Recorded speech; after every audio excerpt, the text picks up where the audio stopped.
Saya telah mempelajari cukup lama tentang energi halus, metafisik, kuantum di dalam kehidupan ini.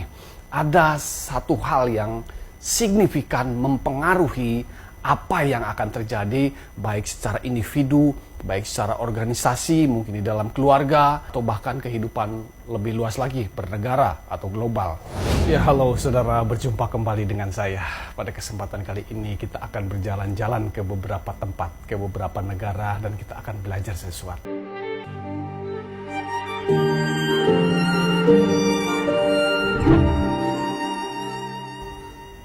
Ya saudara, pernahkah Anda bertanya-tanya di dalam hati mengapa negara ini begitu damai, begitu tentram, dan dikatakan sebagai negara maju?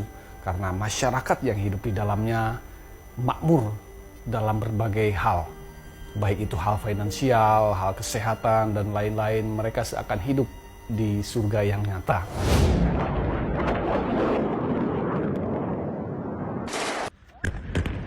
Sementara di belahan negara lain, di belahan dunia lain, mereka hidup dalam kesengsaraan, dalam carut-marut, dalam kekacauan, dalam kesengsaraan yang seakan tiada akhir. Pada kesempatan kali ini, saya akan menyampaikan suatu perihal tersebut. So, mari kita mulai bahasannya.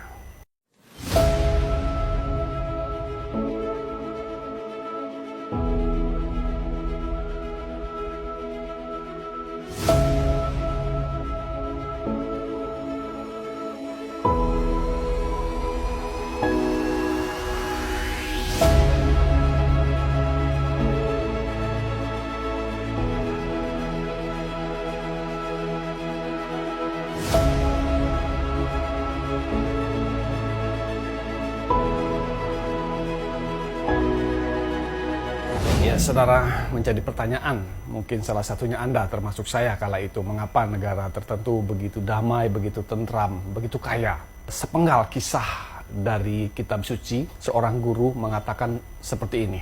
Jika 1-2 orang berkumpul, sepakat atas namaku, maka aku ada. Itu adalah sepenggal pernyataan dari sosok yang powerful, sosok yang penuh kuasa. Itu adalah pernyataan Isa, Yesus Kristus.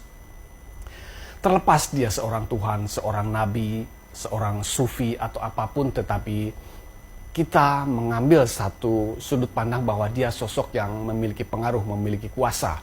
Dia bahkan bisa intervensi alam, dia bisa melakukan banyak hal yang sifatnya ajaib, yang sifatnya mistis. Dan dia berkata, kalau 1-2 orang saja berkumpul, sepakat dalam namaku, maka aku ada. Artinya, maka kekuatanku, maka mujizatku, maka segala yang melekat dengan dirinya itu ada. Apa yang kita bisa ambil dari sepenggal kisah ini? Saudara, saya telah mempelajari cukup lama tentang energi halus, metafisik, kuantum di dalam kehidupan ini.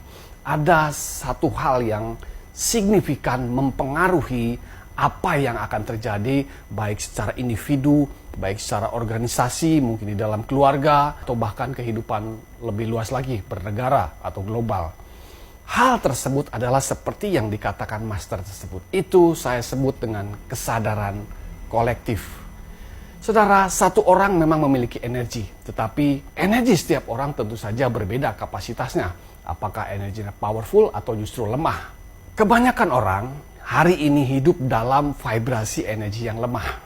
Dan tahukah Anda bahwa apa yang terjadi di realita ini, di alam kasar ini telah terbentuk dari apa yang tidak terlihat. Apa itu sesuatu yang tidak terlihat? Itu adalah subpartikel atomik.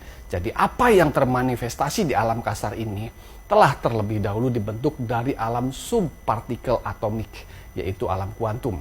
Nah, alam kuantum, subpartikel atomik itu bisa bertransformasi oleh karena medan energi tertentu. Salah satunya adalah medan energi setiap Anda dan saya.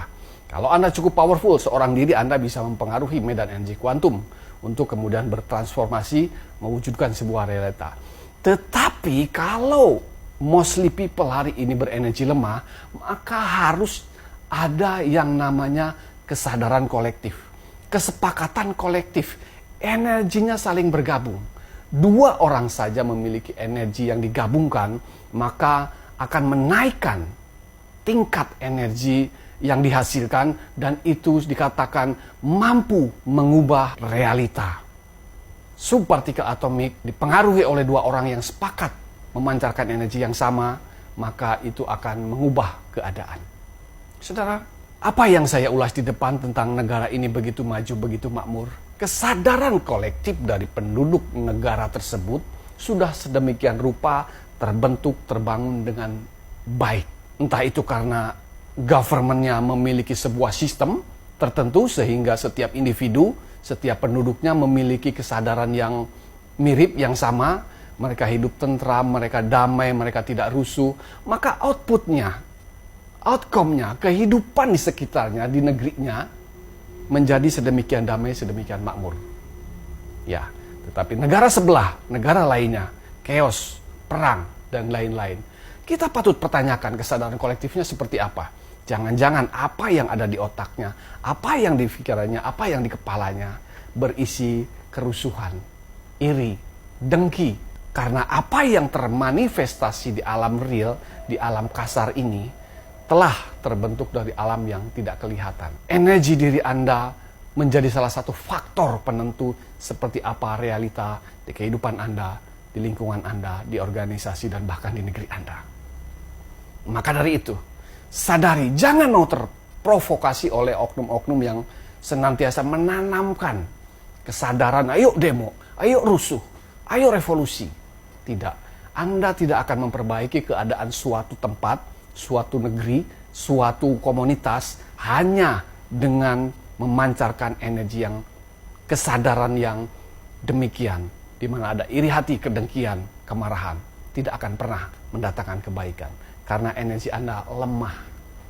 Tetapi pancarkan sebuah kesadaran di mana satu dengan yang lain saling mengasihi.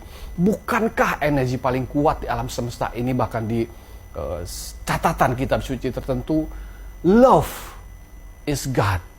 Artinya energi kasihlah yang paling besar. Kesadaran kolektif di keluargamu kalau penuh dengan kasih, maka realita yang tercipta di keluargamu juga penuh dengan kebaikan.